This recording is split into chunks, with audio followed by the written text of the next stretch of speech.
I am the Tofu Golem. Please enjoy the video. You start by preparing the pad so charging works reliably. First, power the car to ACC or on so the charger is active. This supplies the pad and enables the phone handshake. Next, clear the pocket.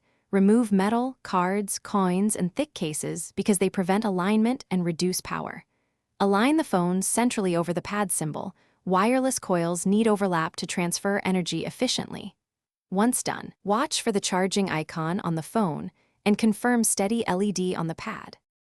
Now you focus on precise alignment and compatibility so charging is consistent.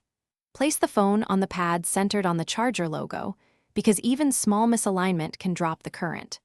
Remove magnetic mounts or thick MagSafe adapters unless the pad explicitly supports them, as they create spacing and heat. Make sure wireless charging is enabled in phone settings and turn off battery saver if it limits background power draw. If the phone vibrates or shows charging slowly, reposition until the meter rises. Finish by verifying a reliable charge and knowing a quick fix path if it fails. Check that the phone shows a steady charging icon and the pad LED is stable. This confirms proper voltage and coil coupling.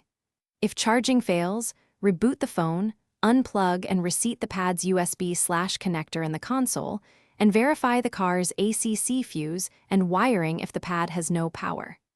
If still problematic, remove the case or test with another Kai phone to isolate phone versus pad faults. Thanks for watching. Consider subscribing if we helped you today.